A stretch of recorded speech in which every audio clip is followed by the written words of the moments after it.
கிறிஸ்துவுக்குள் பிரியமானவர்களே, பொக்கிஷமான நேரம் நிகழ்ச்சியின் மூலமாக உங்களை சந்திப்பதில் நான் மிகுந்த மகிழ்ச்சி அடைகிறேன்.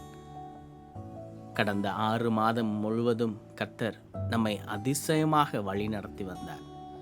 அதே போல 7வது மாதமான ஜூலை மாதத்திலும் நம்மை ஆண்டவர் அதிசயமாக நுழைய பண்ணியிருக்கிறார். எவ்வளவு நல்லவர் நம்முடைய கர்த்தர். ஜூலை மாத வாக்குத்தத்தமாக கர்த்தர் என்னோடு இடைப்பட்ட வசனம் ஏசாயா தீர்க்க தரிசன புஸ்தகம் 49வது அதிகாரம் 15வது வசனத்துல, ஸ்திரீயானவள் தன் கர்ப்பத்தின் பிள்ளைக்கு இறங்காமல் தன் பாலகனை மறப்பாளோ? அவர்கள் மறந்தாலும் நான் உன்னை மறப்பதில்லை.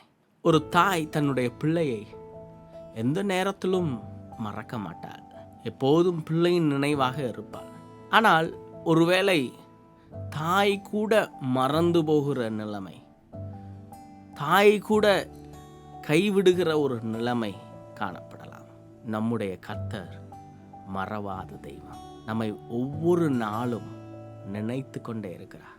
நம்மை உள்ளங்கைகளில் வரைந்து வைத்திருக்கிறார். இந்த மாத வாக்குத்தத்தமாக கர்த்தர் நம்மோடு பேச விரும்புகிற காரியம், மகனே மகளே, நான் உன்னை மறப்பதில்லை. எல்லா சூழ்நிலைகளிலும் எல்லா காலங்களிலும் நான் உன்னை மறப்பதில்லை. மனிதன் மறந்து போகலாம், நாம் நம்பினவர் மறந்து போகலாம், நாம் நேசித்தவர் மறந்து போகலாம், தாய் கூட மறந்து போகலாம், தந்தை கூட மறந்து போகலாம், நண்பர் மறந்து போகலாம். ஆனால் மறவாதவர் ஒருவர் நம்மோடு கூட இருக்கிறார்.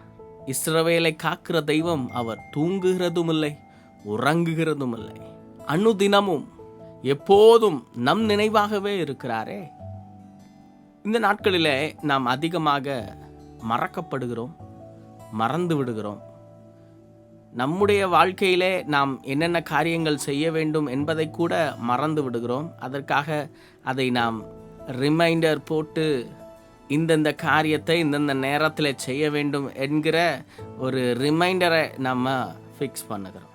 அப்படிப்பட்டதான காலகட்டத்திலே நாம் வாழ்ந்து கொண்டிருக்கிறோம். நம்முடைய காரியங்களை கூட நாம் மறந்து போகிற சூழ்நிலையில் இருக்கும்போது கர்த்தர் நம்மை மறவாமல் நினைத்து வைத்திருக்கிறார், வரைந்து வைத்திருக்கிறார், எழுதி வைத்திருக்கிறார். உங்களுடைய தேவைகள் கர்த்தருடைய கரத்தில் இருக்கிறது. நீங்கள் அங்கலாய்த்து கொண்டிருக்கிற காரியம் கர்த்தர் பார்த்து கொண்டிருக்கிறார். நீங்கள் ஒருவேளை சந்தேகத்தோட யோசித்து கொண்டிருக்கலாம், கர்த்தர் ஒருவேளை என்னை மறந்து போனாரோ என்ற ஒரு சூழ்நிலையில யோசித்து கொண்டிருக்கலாம்.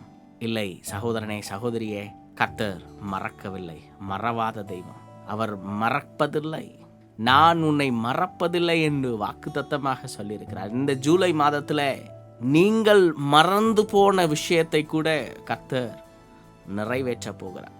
கர்த்தர் உங்களை மறக்கவில்லை. உங்களுடைய வாழ்க்கையிலே மிகப்பெரிய மாற்றத்தை பார்க்க போகிறீர்கள். உங்களுடைய வாழ்க்கையிலே மிகப்பெரிய கம்பேக் நீங்க கொடுக்க போகிறீங்க. இந்த ஜூலை மாதத்துல அதிசயமான காரியங்களை நீங்க பார்க்க போறீங்க.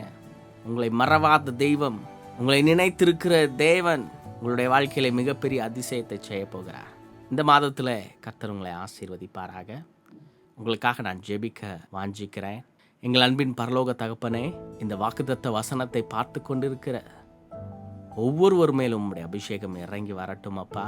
உம்முடைய கரம் தொட்டு அதிசயமான காரியங்களை அவர்களுடைய வாழ்க்கையிலே செய்வதாக ராஜனே. அவர்கள் எதிர்பார்த்து கொண்டிருக்கிற காரியங்கள், அவர்கள் கலங்கி கொண்டிருக்கிற காரியங்கள், அவர்கள் வேதனைப்பட்டு கொண்டிருக்கிற காரியங்களிலே கர்த்தர் ஒரு மிகப்பெரிய மாற்றத்தை கொண்டு வருவீராக. அற்புதமாக வழி நடத்துவீராக. இயேசுவின் மூலம் ஜெபம் கேளுங்க நல்ல பிதாவே, ஆமென். கிறிஸ்துவுக்குள் பிரியமானவர்களே, உங்களுடைய ஜெப தேவைகள் எதுவாக இருந்தாலும் எங்களிடத்திலே தெரியப்படுத்துங்கள். உங்களுக்காக ஜெபிப்பதற்காக நாங்கள் வாஞ்சிக்கிறோம்.